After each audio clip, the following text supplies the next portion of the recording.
Hello guys, నమస్తే and welcome back to our channel mostly Telugu. ఈ వారం బిగ్ బాస్ హౌస్ నుంచి మన స్నేక్ సోనియా ఎలిమినేట్ అయిపోయింది కదా. మీలో ఎంతమంది సాడ్ గా ఫీల్ అవుతున్నారు కామెంట్ అయితే చేసేయండి. సరేలేండి, ఏదో సరదాగా చెప్పాను. ఆబ్వియస్లీ అందరూ హ్యాపీగానే ఫీల్ అవుతూ ఉంటారు కదా. ఇకపోతే బిగ్ బాస్ హౌస్ లో ఉండగా ఇటు నిఖిల్ ని అటు పృథ్వీని వాళ్ళిద్దరు గేమ్ ని ఇన్ఫ్లుయెన్స్ చేసిన ఈమె బయటికి వచ్చాక బిగ్ బాస్ బస్ లో సైతం అర్జున్ ని ఇన్ఫ్లుయెన్స్ చేసే ప్రయత్నం చేసిందబ్బా. అదేంటో చూసేద్దాం వచ్చేయండి.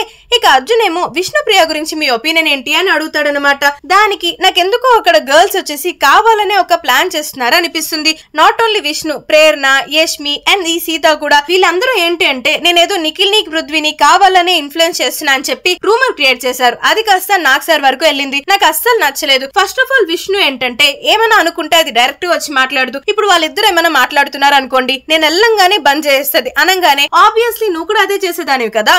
ఇప్పుడు నీకేమైనా అనిపిస్తే నువ్వు వెళ్ళి ఏ రోజైనా విష్ణుతో స్ట్రైట్ మాట్లాడారా? లేదు కదా. ఆబ్వియస్ గా నిఖిల్కో లేదంటే పృథ్వీకో ఇలానే షేర్ చేసుకునే వాళ్ళు కదా.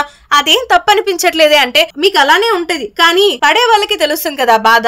ఏదైనా మాట తను వెనకనే మాట్లాడుతుంది. ధైర్యంగా ముందుకొచ్చి చెప్పొచ్చు కదా. విష్ణు వచ్చేసి అక్కడ వేరే లవ్ ట్రాక్ ప్లే చేయాలి అని చూస్తుంది. అది వర్కౌట్ కాకపోయేసరికి నా మీద రివర్స్ అవుతుంది అంటే మరి ఇన్ని రోజులు మీరు చేసింది ఏంటి సోనియా అని అనేసరికి నేను మళ్ళీ క్లారిటీగా చెప్తున్నాను అర్జున్, ఈ స్టేజ్ లో చెప్తున్నా, నాకు అక్కడ లవ్ ఇంటెన్షన్ అనేది హౌస్ లో ఎవరి మీద లేదు, జెన్యూన్ గా అఫెక్షన్ మాత్రమే ఉండే అంటూ మళ్ళీ బల్లగుద్ది చెప్తుందన్నమాట. ఇక విష్ణు గురించి చెప్తూ విష్ణు చాలా జీనియస్. అక్కడ అమ్మాయికి ఎలా ఉండాలి, ఏం చేయాలి, ఎప్పుడు ఎవరితో ఎలా మాట్లాడాలి అన్ని తెలుసుకునే వచ్చింది. కావాలని ఇప్పుడు పృథ్వీని టార్గెట్ చేస్తుంది. మరి పృథ్వీ గనక ఈమె మాయలో పడితే ఏమైపోతాడో తెలియదు, కానీ విష్ణు మాత్రం టాప్ లెవెల్లో ఉండడానికి గట్టిగా ప్రయత్నిస్తుంది. తను డైరెక్ట్ గా కాకుండా ఇండైరెక్ట్ గా బిగ్ బాస్ గేమ్ ఆడే ప్రయత్నం చేస్తుంది అంటూ విష్ణు గురించి ఈ విధంగా షాకింగ్ నిజాలైతే చెప్పిందన్నమాట మన సోనియా. విష్ణు టాప్ 2 దాకా ఉంటుందంటారా? మీ ఒపీనియన్ ని కామెంట్స్ రూపంలో చెప్పేయండి.